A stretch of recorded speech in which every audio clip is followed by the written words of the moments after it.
आज जयपुर में गुर्जर आरक्षण संघर्ष समिति की महत्वपूर्ण बैठक हुई। बैठक की अध्यक्षता विजय बैसला ने करी, जिसमें पूरे राजस्थान से गुर्जर समाज के प्रतिनिधि आए। बैठक में गुर्जर आरक्षण संघर्ष समिति व सरकार के साथ हुए समझौते की समीक्षा की गई। संघर्ष समिति के अध्यक्ष विजय बैसला ने प्रेस वार्ता में कहा कि गुर्जर आरक्षण संघर्ष समिति जल्द ही मुख्यमंत्री से अपनी मांगों को लेकर मुलाकात करेगी। RMC न्यूज से संजय त्रिवेदी की खास रिपोर्ट। क्या कुछ बाकी, क्योंकि बहुत बार आप लोगों की बातचीत हो चुकी है।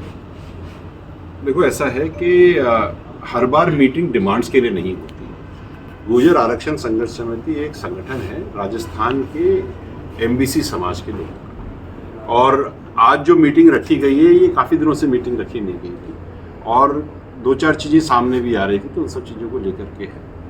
जो मोटी बातें जो सामने हैं, वो सबसे पहली बात है कि जो हमारे जो पुराने जो समझौते हुए थे उनका क्रियान्वयन की समीक्षा होगी। इसके साथ साथ हमारे जो केसेस अटके पड़े उसकी समीक्षा होगी। मेरी 4-5 दिन पहले भी डायरेक्टर प्रोसिक्यूशन से मीटिंग हुई थी और उस सिलसिले में यहाँ पर भी मीटिंग होगी। एक बड़ी चीज़ ये है कि रोस्टर प्रणाली जो लगती है राजस्थान में, उस हिसाब से जो आरक्षण जो दिया जाता है, आरक्षण तो मिलता है राजस्थान के लेवल पे, लेकिन उसका एग्जीक्यूशन स्टेट के डिस्ट्रिक्ट्स में हो जाता है। तो अगर 100 नौकरियां हैं, उनमें अगर 5 नौकरियां अगर MBC समाज को मिलनी चाहिए थी, तो 100 नौकरियां 20 होगी तो एक मिलेगी, और वो डिस्ट्रिक्ट्स में बढ़ जाती हैं 10, 5, 3, तो एक भी आरक्षण मिलता 5% है कागजों में, लेकिन एग्जीक्यूशन में एक भी नहीं है। तो हम सब विचार करके नोटशीट बना करके माननीय CM साहब को देंगे कि भाई ये रोस्टर प्रणाली है, तो इसको राजस्थान के लेवल पे लगाया जाए, जिससे आरक्षण का फायदा केवल MBC को ही नहीं, पूर्णतः OBC, SC,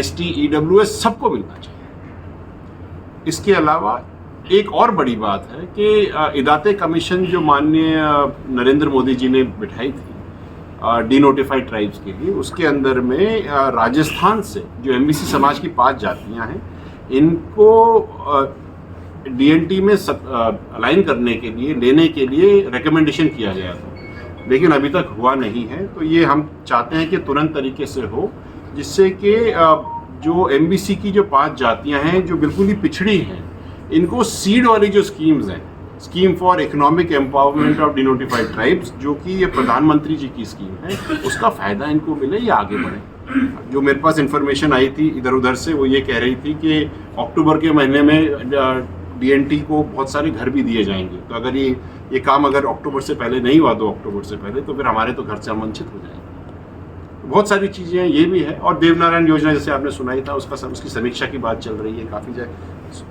जो फीडबैक ग्राउंड से आ रही है वो ज़्यादा एंथुजियास्टिक नहीं है, तो उसके ऊपर भी बात होगी। कमिटीज़ बनेंगी और हम कमेटी सबको देंगे। संघर्ष समिति में मिलती है तो सरकार में थोड़ी चिंता हो जाती है कि कहीं कोई आंदोलन की राह पे तो नहीं जा सकते। देखिए, आप 5% आरक्षण अभी चालू है, तो आंदोलन वाली तो बात है नहीं, लेकिन बात यह है कि काम तो होने चाहिए ना, और होंगे काम। Let's be positive.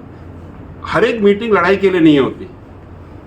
कुछ मीटिंग्स एक साथ बैठ करके सामंजस्य से नेक्स्ट स्टेप्स क्या लेने हैं उनके लिए भी होती है। And we are very positive कि हम ये बात रखेंगे, और इस मीटिंग के बाद हम CM साहब से टाइम लेंगे, प्रतिनिधि मंडल जाएगा उनसे और अपनी बातें उनको रख के